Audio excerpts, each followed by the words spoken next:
Bapak Ibu, saudara yang dikasihi Tuhan, dimanapun Bapak Ibu dan saudara berada, puji Tuhan, pagi ini kita boleh berjumpa kembali dalam program Morning Call, satu program yang diperuntukkan buat mereka yang rindu membangun mezbah pagi. Saya percaya keadaan Bapak Ibu semakin hari semakin dahsyat, semakin luar biasa, karena kasih karunia dan pernyataan Tuhan semakin nyata dalam kehidupan Bapak Ibu semua. Nah, mari kita mulai mezbah kita pagi ini. Kita akan sama-sama bawa korban kita yang terbaik kepada Tuhan. Mari katakan sama-sama. Kau Bapa yang baik, selalu besertaku,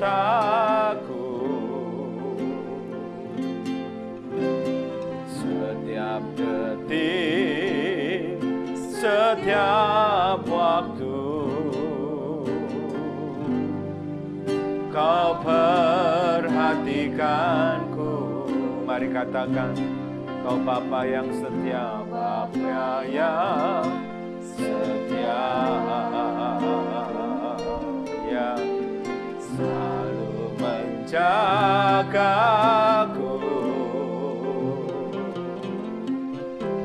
Kau angkatku bila ku jatuh.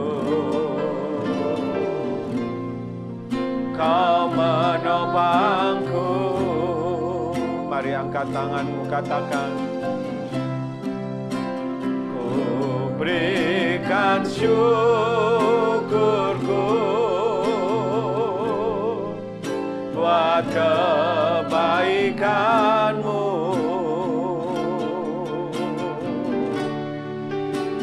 Ku berikan syukurku buat pertolonganmu, sebab Kau jadikanku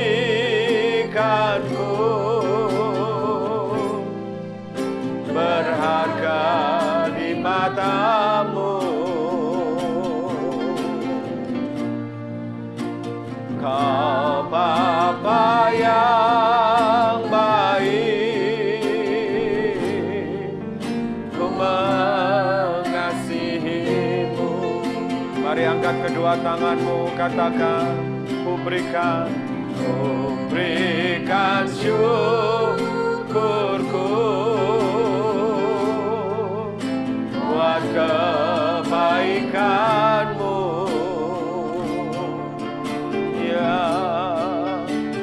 Ku berikan syukurku buat pertolonganmu,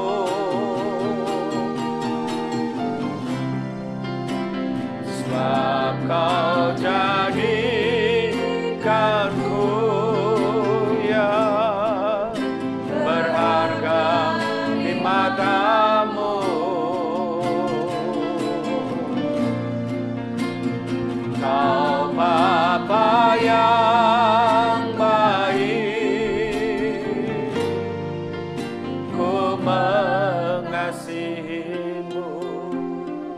Mari katakan dari awal, Kau Bapa yang baik, Kau Bapa yang baik, oh, selalu besertaku,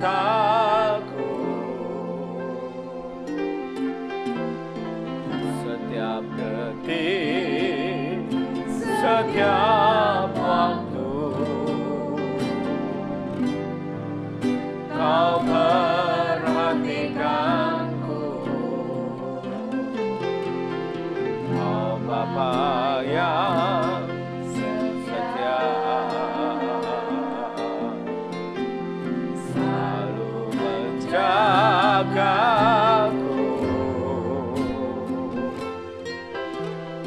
Kau angkatku bila ku jatuh.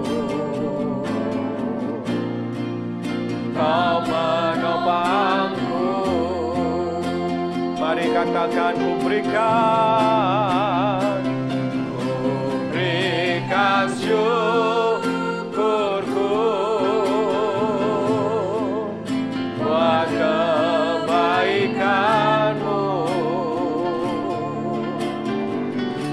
Ya, ku berikan syukurku buat pertolonganmu. Oh, sebab kau jadikanku berharga di matamu. Kau Bapa yang baik, ku mengasihimu. Katakan ku berikan syukurku, ku berikan syukurku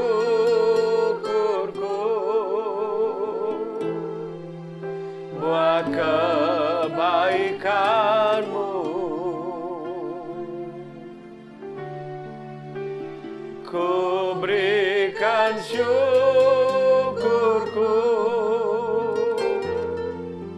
buat pertolonganmu. Ya, sebab kau jadikanku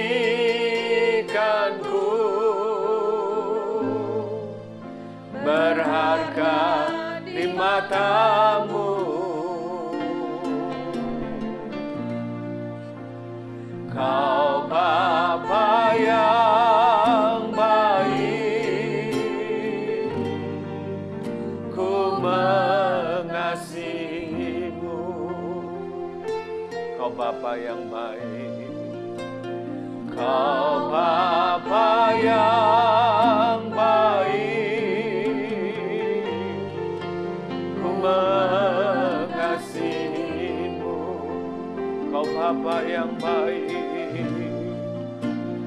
kau Bapa yang baik, ku mengasihimu. Mari sembah, sembah, nyatakan ucapan syukurmu dalam penyembahan. Mari sembah. Oh,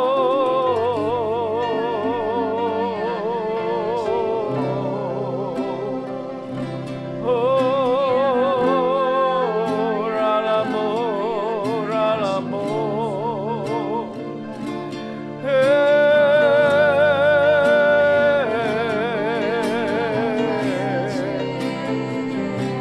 Ralamo, ralamo, ya, ralamo.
Maya.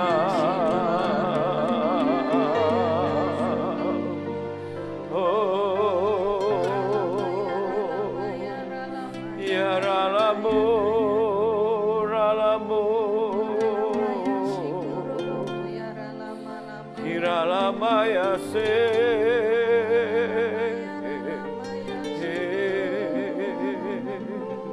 ya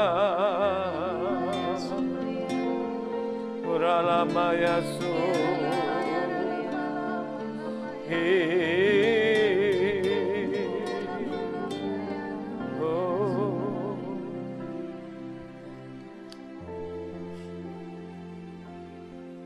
urala mata karala maya sika Bapakku yang baik, sangat ku cinta, kasih-Mu padaku semakin nyata ku rasakan. Kaulah Bapakku yang baik, oh, penuh karunia. Ku bersyukur selalu kepadamu, Bapa. Katakan, Bapakku yang baik, ya, Bapakku yang baik, sangat ku cinta, kasih-Mu padaku semakin nyata ku rasakan.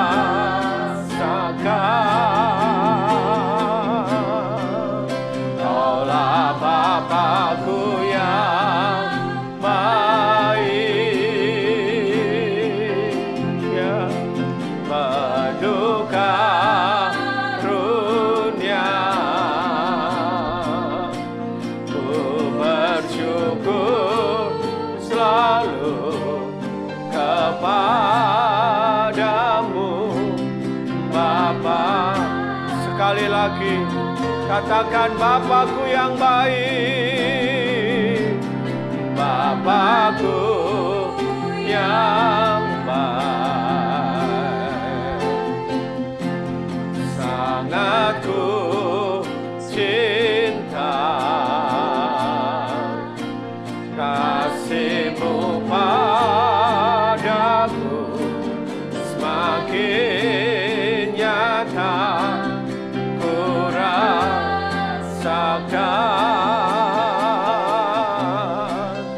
Kaulah Bapakku yang baik, penuh karunia. Ku bersyukur selalu kepadamu, Bapa. Ku bersyukur, oh, ku bersyukur selalu kepadamu, Bapa. Ku bersyukur, ku bersyukur selalu kepadamu, Bapa.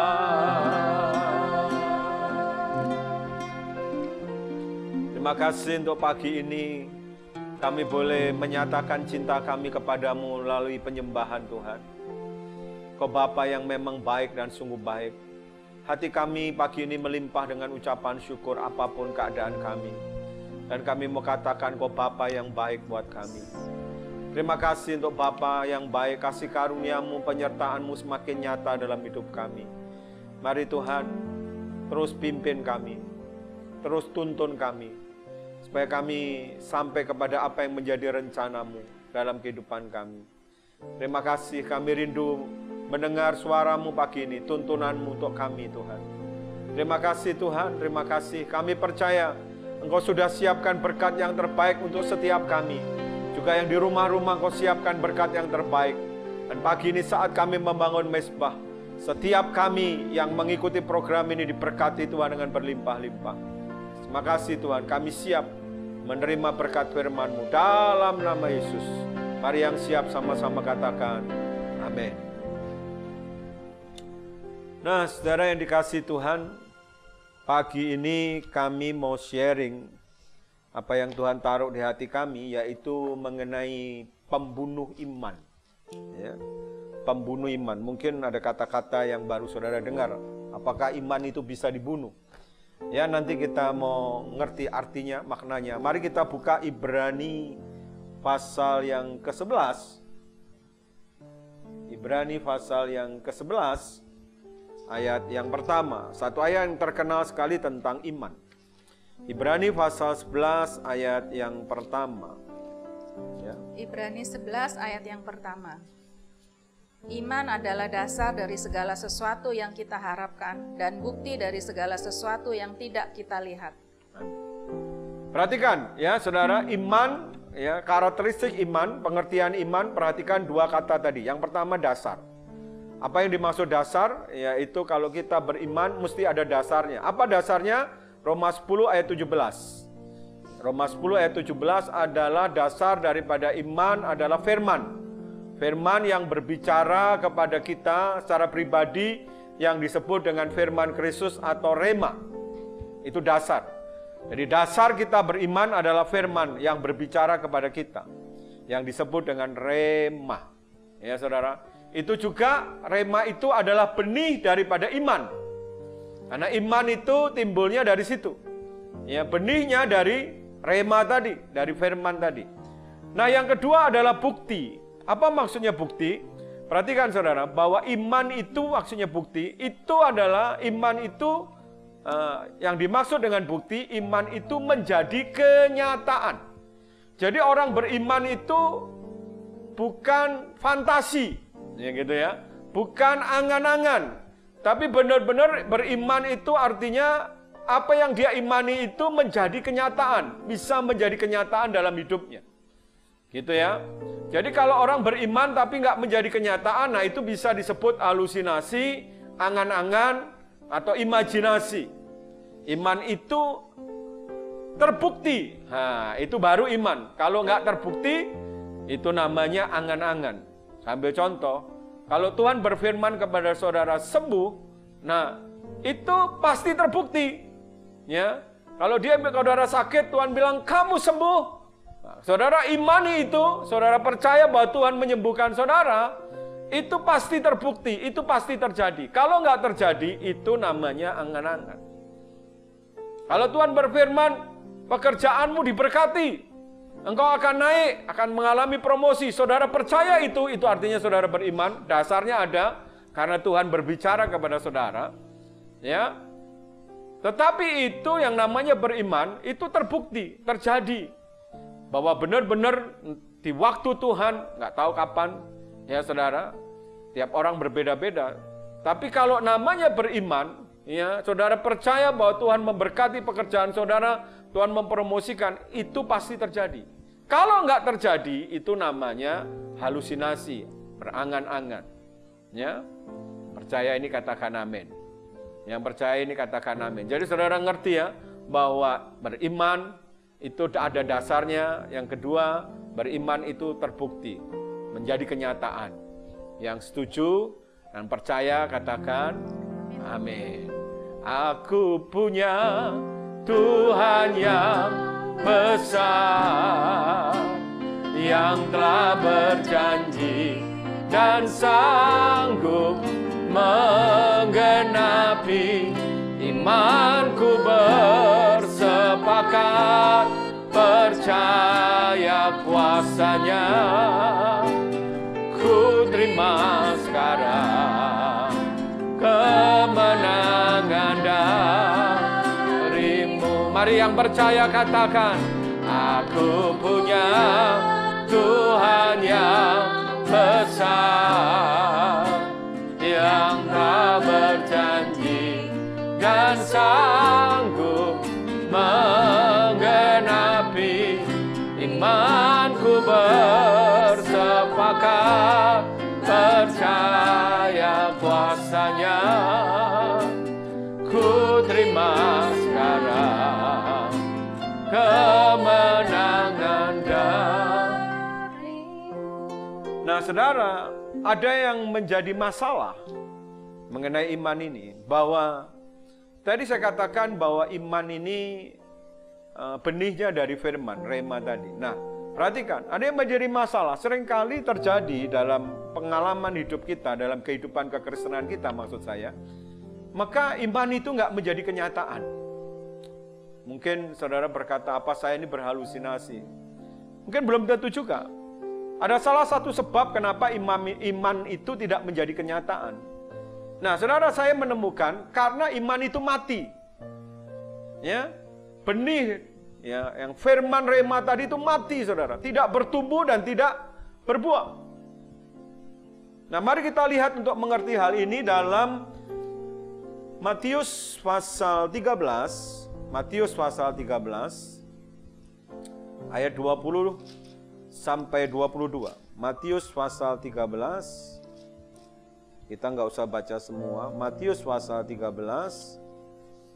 ayat 20 sampai 22. Silakan dibaca. Matius 13 ayat 20. Benih yang ditaburkan di tanah yang berbatu-batu ialah orang yang mendengar firman itu dan segera menerimanya dengan gembira. Tetapi ia tidak berakar dan tahan sebentar saja. Apabila datang penindasan atau penganiayaan karena firman itu, orang itu pun segera murtad. Yang ditaburkan di tengah semak duri ialah orang yang mendengar firman itu, lalu kekhawatiran dunia ini dan tipu daya kekayaan menghimpit firman itu sehingga tidak berbuah. Nah, saudara perhatikan ini ya. Saya percaya saudara mulai nangkep. Tuhan Yesus memberi perumpamaan tentang seorang penabur yang menaburkan benih dan menaburkan benih itu di tanah. Nah, saudara, benih ini bicara soal firman, rema tadi. Benih yang dimaksud ini adalah firman yang menjadi rema, benih daripada iman. Ya, itu adalah rema tadi. Firman yang berbicara tadi, itu dasar daripada iman. Nah, tapi yang kedua adalah tanah. Tanah yang dimaksud ini berbicara mengenai hati. Nah, perhatikan baik-baik. Seringkali yang terjadi, saya mau katakan, bukan benih yang jelek. Saya percaya tidak ada firman yang jelek. Semua benih yang ditabur oleh penabur, yaitu Tuhan sendiri penabur, itu adalah benih yang baik. Firman rema itu adalah benih yang berkualitas. Tapi yang menentukan apakah benih itu akan bertumbuh dan apalagi berbuah, atau dalam bahasa saya iman itu berbuah, itu iman itu menjadi kenyataan, itu sangat tergantung dari kondisi tanahnya, atau dengan kata lain kondisi hati daripada orang tersebut. Karena benih itu ditabur di tanah, yaitu di dalam hati kita. Dan hati kita menentukan apakah benih itu akan berbuah atau tidak, atau mati di tengah jalan. Dengan kata lain, iman itu terbunuh di tengah jalan. Nah, sekarang terungkap, apakah yang dimaksud dengan pembunuh iman? Pembunuh iman itu adalah kondisi hati kita. Nah, saudara, dari ayat yang dibaca oleh istri saya tadi, kita menemukan ada dua kondisi hati yang bisa membunuh iman, atau membunuh benih firman itu. Ya. Yang pertama adalah dikatakan di ayat yang ke-20 adalah benih yang ditaburkan di tanah yang berbatu-batu. Yang pertama adalah tanah yang berbatu-batu. Ialah orang yang mendengar firman itu segera dan menerima dengan gembira, tetapi ia tidak berakar dan tahan sebentar saja. Apabila datang penindasan, dikatakan, atau penganiayaan karena firman itu, orang itu segera murtad. Nah, saudara, yang dikatakan benih yang berbatu-batu ini berbicara mengenai apa, Pak? Tanah yang berbatu-batu ini berbicara mengenai apa, Pak? Batu itu sifatnya keras, tanah itu hati. Jadi yang pertama, pembunuh iman yang pertama adalah kondisi hati kita yang keras. Seperti tadi dalam perumpamaan ini, waktu waktu benih itu ditabur di tanah yang berbatu-batu, maka benih itu mati. Kenapa dia mati? Karena dia nggak bisa berakar. Dia nggak bisa berakar. Di tanah yang berbatu, benih itu ditabur nggak bisa berakar. Saudara bisa bayangkan ya, kalau satu pohon itu tidak bisa berakar di tanah, satu kali pasti mati dia. Mati. Lama-kelamaan akan mati, saudara. Ya, akan mati. Nah, seperti apakah tanah yang keras itu? Mari saudara lihat di Yeskiel 36 ayat 26. Yeskiel 36 ayat 26.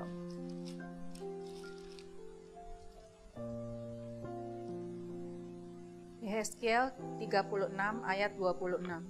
Kamu akan kuberikan hati yang baru dan roh yang baru di dalam hatimu, di dalam batinmu, dan aku akan menjauhkan dari tubuhmu hati yang keras dan kuberikan kepadamu hati yang taat. Nah, perhatikan itu ya. Menjauhkan dari dirimu, hatimu, yaitu di hatimu hati yang keras, dan memberikan hati yang taat. Saudara, hati yang keras itu cirinya adalah orang itu kalau diberitahu oleh Tuhan, diberitahu oleh firman, tidak mudah untuk taat. Sukanya menolak. Dalam bahasa Inggrisnya untouchable heart. Hatinya nggak mudah dijamah oleh Tuhan. Saudara pernah ya kalau melihat orang itu ya Tuhan, dikotbahin, dengar khotbah itu dingin gitu. Nggak ada ekspresi begitu. Memang tidak selalu sih penampilan dari luar itu menunjukkan apa yang di dalam. Tapi sering itu kerasa sekali. Ya, hatinya nggak bisa terima. Setiap kali firman ditaburkan nggak bisa terima, nolak terus. Ya, nggak mudah dijamah, nggak mudah untuk mengikuti, untuk mentaatinya. Ya, dalam bahasa orang Semarang ngeyel terus gitu ya. Ngelawan terus. Seperti itu. Nah, orang yang punya hati yang keras ini, kalau dia ditaburi benih firman, Tuhan berbicara kepada dia, firman itu akan mati. Iman itu akan mati. Karena dia menolak. Ya, hatinya nolak terhadap firman. Hatinya mengeraskan terhadap teguran Tuhan. Gak mau menerima itu, saudara. Dan memang tak bisa dilihat sekilas dari ekspresi saja. Kapan orang akan kelihatan hatinya keras? Di sini firman Tuhan dikatakan akan kelihatan pada waktu terjadi penindasan atau penganiayaan. Nah, itu akan kelihatan. Waktu penindasan, penganiayaan, hati seseorang itu keras, itu akan kelihatan di situ. Apakah dia akan terjadi, apakah dia tetap setia ataukah dia meninggalkan Tuhan. Nah, kalau dia meninggalkan Tuhan di waktu penganiayaan, nah itulah tanda bahwa orang itu hatinya keras. Masa-masa begini nih, masa-masa pandemi ini, masa-masa yang paling gampang untuk kita melihat seseorang. Apakah hati orang itu keras ataukah hati orang itu lembut, mudah dijamah. Saudara, saya percaya bukan rahasia, di hari-hari ini banyak orang menjadi tawar hati di masa-masa ini. Dan tidak sedikit, saya banyak mendengar cerita, saya banyak menerima kabar. Ya, anak-anak Tuhan, hamba-hamba Tuhan yang sudah meninggalkan Tuhan di masa-masa yang susah ini. Saudara, kenapa bisa kayak begitu? Karena hatinya keras. Ya, pada waktu ditaburi firman, maka firman itu mati. Imannya mati. Kenapa? Karena imannya tidak bertumbuh. Ya. Karena firmannya tidak berakar. Pada waktu mungkin di awal-awal dia mendengar khotbah, dia bisa bersuka cita. Tapi ternyata benih itu tidak berbuah di dalam hidupnya karena hatinya keras. Masa-masa seperti ini, mari kita lihat hati kita. Apakah kita ini punya hati yang mudah dijamah? Atau kita punya hati yang menolak? Kita gampang menolak firman. Kita gampang untuk melupakan firman. Kita tidak menghiraukan didikan Tuhan hari-hari ini. Itu tanda bahwa kita punya hati yang keras. Dan saya berdoa buat saudara, miliki hati yang lembut, hati yang mudah dijamah. Biar benih yang ditaburkan oleh Tuhan, biar kalau Tuhan bicara buat saudara, maka benih itu akan tertanam di dalam hati saudara dan berakar dan akhirnya menghasilkan buah. Mari yang mau katakan amin. Aku punya Tuhan yang besar, yang telah berjanji dan sanggup menggenapi. Imanku bersepakat, percaya kuasanya. Ku terima sekarang kemenangan darimu. Mari katakan, aku punya Tuhan yang besar, yang telah berjanji dan sanggup menggenapi. Imanku bersepakat, percaya kuasanya.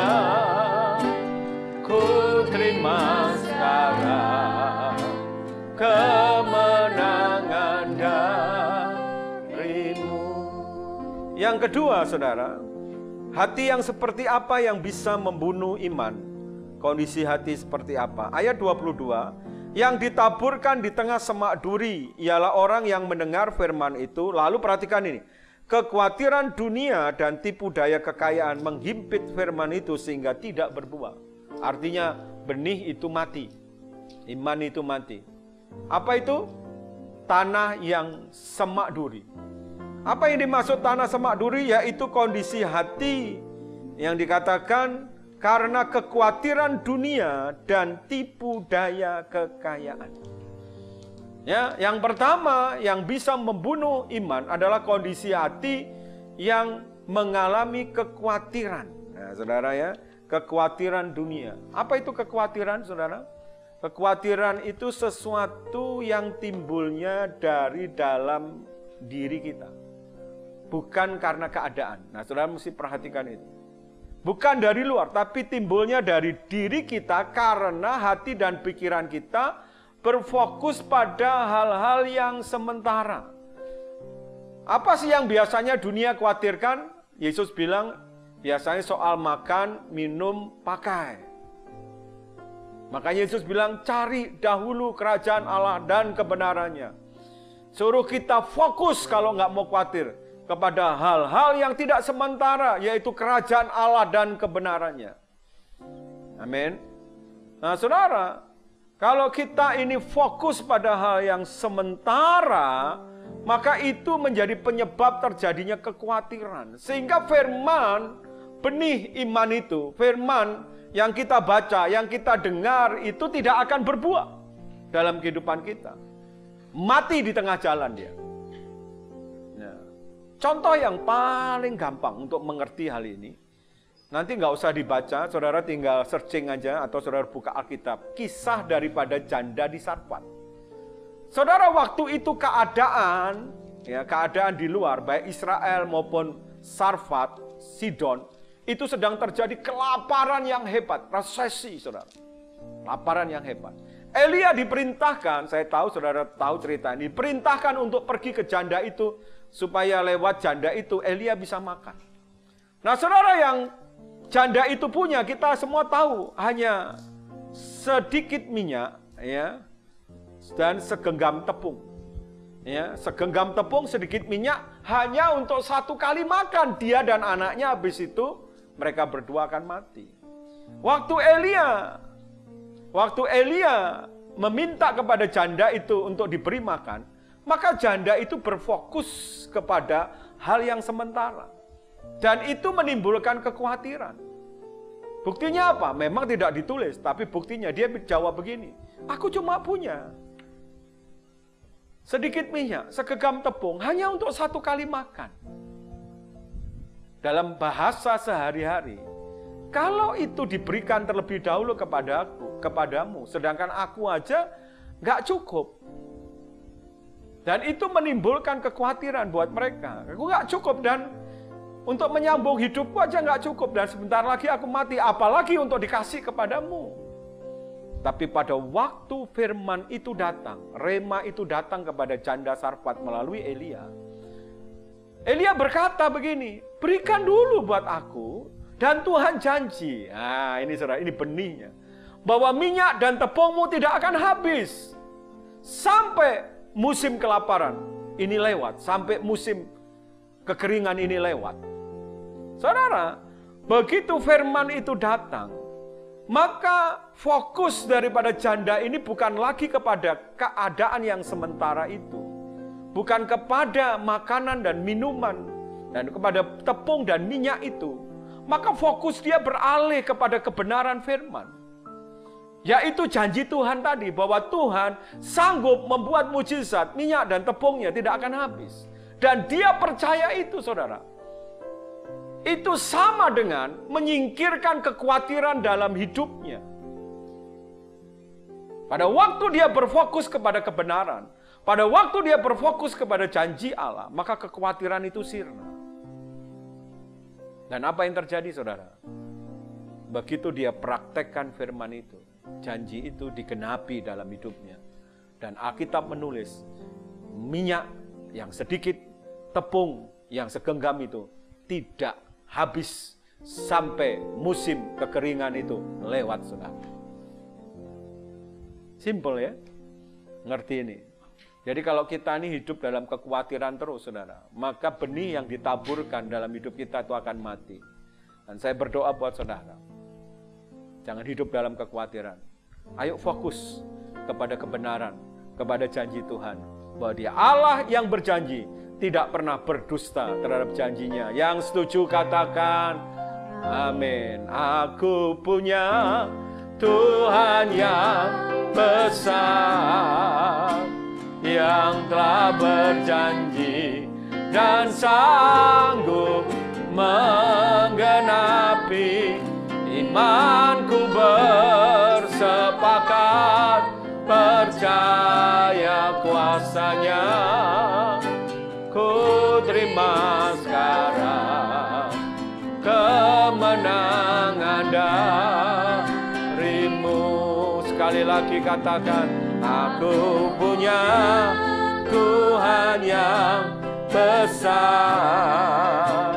yang telah berjanji dan sanggup menggenapi. Imanku bersepakat, percaya kuasanya. Ku terima sekarang kemenangan darimu. Amin. Nah, satu lagi dikatakan apa sih yang bisa membunuh iman, yaitu kondisi hati yang tertipu oleh tipu daya kekayaan. Apa sih Pak tipu daya kekayaan? Tipu daya kekayaan itu saya definisikan sebagai keyakinan yang salah. Ya. Kita terdoktrin punya keyakinan yang salah bahwa dengan banyaknya kekayaan atau harta, tanpa Tuhan, semua masalah dapat teratasi. Nah, banyak kita yang mengalami itu dalam hidup kita. Ya. Kita tanpa sadar banyak anak-anak Tuhan itu punya keyakinan itu. Bahwa uang itu segala-galanya. Ya. Uang itu number one. Karena dengan uang semua masalah itu akan bisa diatasi. Nah, ini berbahaya, saudara. Ini berbahaya. Saudara perlu dengar baik-baik. Tidak semua ya dengan uang itu bisa teratasi. Ya, saudara catat baik-baik. Saudara bisa membeli makanan dengan uang saudara. Membeli makanan yang enak, yang lezat dengan uang saudara. Tapi saudara tidak bisa membeli nafsu makan. Betul? Tidak bisa. Saudara bisa membeli ya yang namanya obat-obatan. Karena saudara punya uang banyak, obat mahal sekalipun saudara bisa beli. Tapi dengar baik-baik, saudara nggak bisa beli yang namanya kesehatan. Nggak bisa.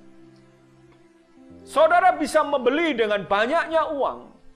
Saudara bisa membeli macam-macam kesenangan. Betul?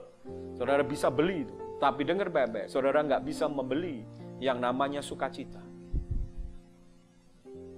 Saudara, banyak orang tertipu. Akhirnya seperti firman Tuhan katakan dalam Pengkhotbah pasal 5 ayat 9. Coba baca satu ayat lagi. Pengkhotbah 5 ayat 9. Pengkhotbah 5 ayat 9. Satu ayat terakhir. Ini contoh orang yang memiliki kekayaan sampai dicatat sebagai Guinness Record. Raja yang paling kaya, tidak pernah ada raja sekaya dia. Tapi perhatikan apa yang dia katakan dalam Pengkhotbah 5 ayat 9. Dia mengalami yang namanya tipu daya kekayaan. Apa yang terjadi dengan hidupnya? Silakan dibaca. Pengkhotbah 5 ayat 9. Siapa mencintai uang, tidak akan puas dengan uang. Dan siapa mencintai kekayaan, tidak akan puas dengan penghasilannya. Itu pun sia-sia. Mbak, saudara ya, orang yang paling kaya berkata demikian. Bahwa dia tidak puas dengan uangnya, kekayaannya. Ya, dia tidak puas dengan penghasilannya. Dan dikatakan itu sia-sia. Kenapa dia berkata begini? Saudara, pengkhotbah ini adalah tulisan daripada Salomo. Raja yang sangat kaya di masa hidupnya. Belum pernah ada raja yang sekaya dia. Tapi dia bilang bahwa kekayaan itu sia-sia. Ya, dia nggak puas dengan banyaknya harta itu dalam hidupnya. Benar kan saudara? Ya, nggak bisa membeli kepuasan hidup kekayaannya dia. Dia tulis ini di akhir hidupnya saudara. Apa yang terjadi dengan di akhir hidupnya? Saudara, kekayaan itu membuat dia jauh dari Tuhan. Dia mempunyai istri begitu banyak oleh karena dia begitu kaya. Dia bisa membeli banyak istri. Ditulis ada 1000 istri yang dia punya. Tapi saudara dengar baik-baik. Karena istrinya itulah yang dia beli dengan uang. Maka istrinya itu menjauhkan dia daripada Tuhan. Oleh karena itu dia menulis ini. Di akhir hidupnya, dia jauh dari Tuhan. Karena istri-istrinya menyebabkan dia menyembah berhala. Menyebabkan dia, padahal saudara lihat kehidupan dia. Dia dipilih pada waktu awal-awal. Dia dipilih memulai membangun penuh dengan hikmat. Sampai Tuhan menampakkan diri beberapa kali kepada dia. Bayangkan saudara. Orang yang begitu intim. Tuhan memilih dia. Tapi akhir hidupnya meninggalkan Tuhan. Menyembah kepada dewa-dewa dan kepada patung-patung. Kenapa? Sebabnya karena kekayaan. Karena kekayaan. Dia tertipu dengan yang namanya tipu daya kekayaan. Dengar baik-baik saudara. Jangan jadi orang Kristen hidup mengejar kekayaan. Kejarlah Tuhan. Maka Tuhan akan melimpahkan kekayaan itu buat saudara. Ya, utamakan Tuhan. Maka Tuhan akan mengaruniakan bukan hanya kekayaan, tapi juga damai sejahtera, sukacita, kebahagiaan, kesehatan buat hidup saudara. Yang mengerti ini katakan, amin. Saya percaya pagi ini saudara diberkati dengan firman ini. Dan saya berdoa di masa-masa yang sulit hari-hari ini. Kejar Tuhan saudara. Terus melekat sama Tuhan. Imanmu akan memulihkan keadaanmu. Imanmu akan menyembuhkan hidupmu. Yang percaya katakan, amin. Kita akan berdoa saudara. Ku hidup karena percaya. Mari angkat tanganmu saudara yang mau membangun imanmu. Di setia pengharapanku selalu ada di dalam-Mu. Katakan, ku tidak akan menyerah, meski dalam kesesakan.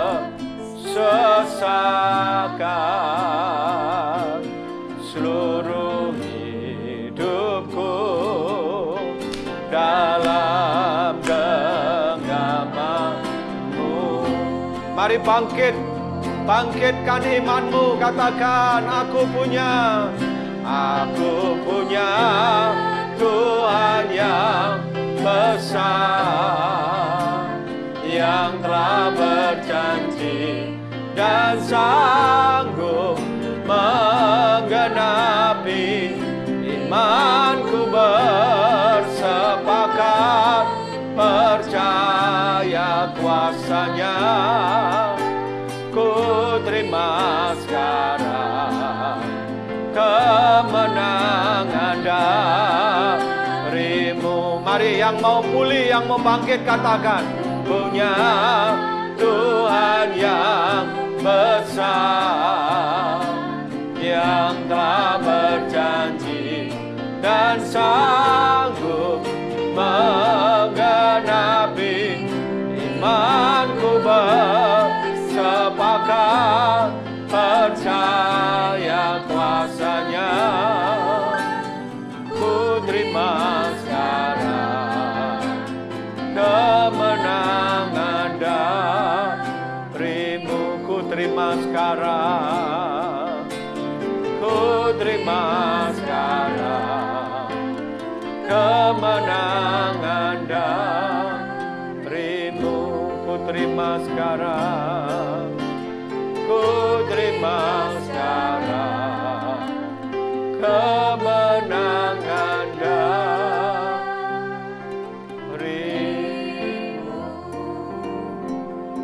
Mari saudara yang rindu dipulihkan, yang rindu disembuhkan, apapun keadaan saudara, dalam keadaan yang terpuruk mungkin saudara dalam keadaan sakit, pagi ini saudara dalam keadaan menderita, saudara dalam keadaan yang begitu berat, mari saudara angkat tanganmu, bangkitkan imanmu.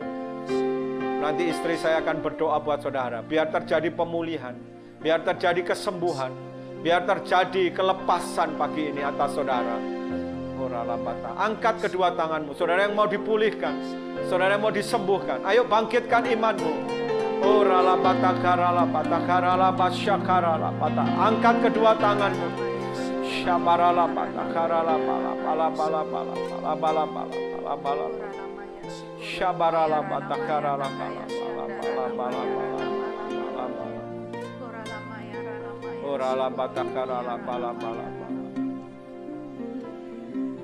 Di pagi ini kami percaya Tuhan, kami terus Tuhan akan memiliki iman Tuhan. Kami terus mau Tuhan memiliki iman, percaya kepadamu Tuhan. Karena firman-Mu mengatakan Tuhan, Engkau yang akan memberikan kami hati yang baru Tuhan, roh yang baru ya Tuhan, atas batin kami, atas hati kami ya Tuhan. Dan Engkau akan menjauhkan atas kami Tuhan, hati yang keras Tuhan. Engkau akan memberikan hati yang taat ya Tuhan. Biar pagi hari ini Tuhan, roh yang baru kami terima, hati yang baru kami terima ya Tuhan. Orala patakaya syandara lama kami saat ini ya Tuhan. Engkau melihat setiap hati kami, Engkau melihat setiap Tuhan, tangan-tangan yang terangkat saat ini ya Tuhan. Korala patakaya syandara lama ya ralama takaya syandara lama ya ralama ya. Tuhan, kami mau terus berjalan dengan iman percaya kami kepadamu ya Tuhan. Engkau sendiri yang sudah berfirman atas kami ya Tuhan. Mari Tuhan, kami mau terus Tuhan pegang janji-Mu. Kami mau terus Tuhan pegang apa yang Kau katakan ya Tuhan. Kami ingin memiliki iman yang terus bertumbuh-tumbuh ya Tuhan.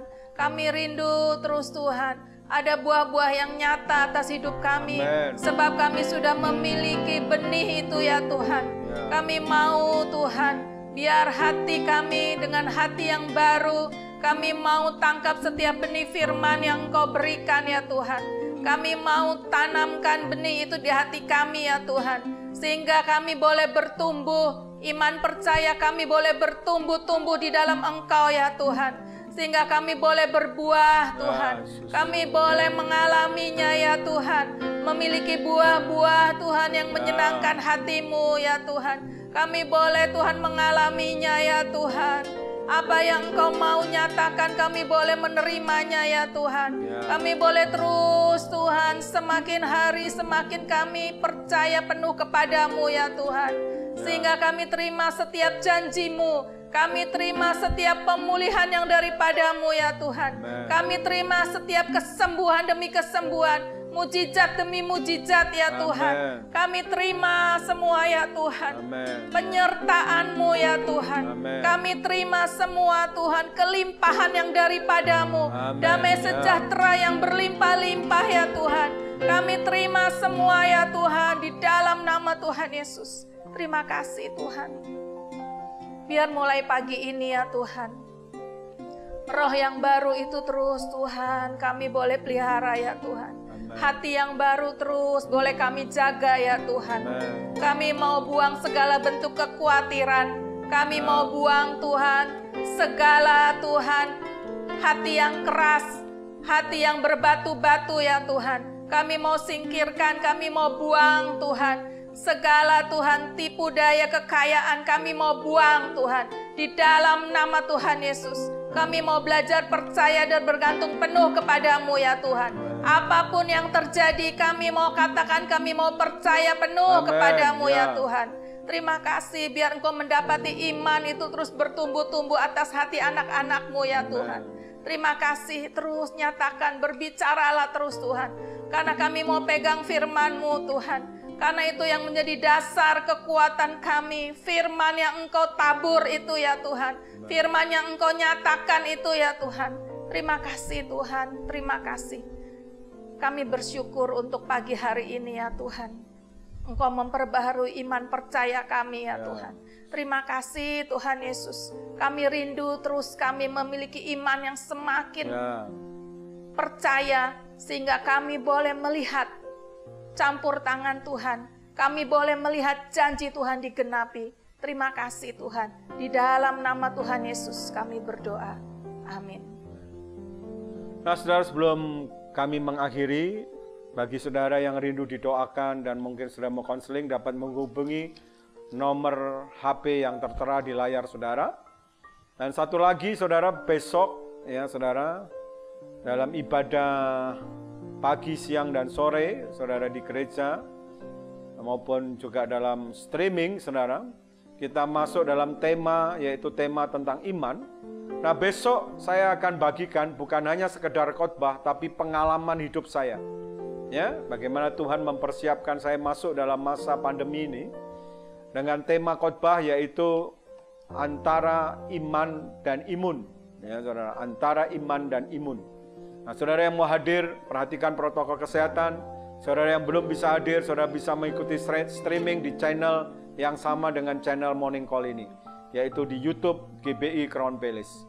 Akhir kata, kami ucapkan selamat berakhir pekan, selamat beraktivitas. Tuhan Yesus memberkati saudara berlimpah, limpah, limpah. Amin.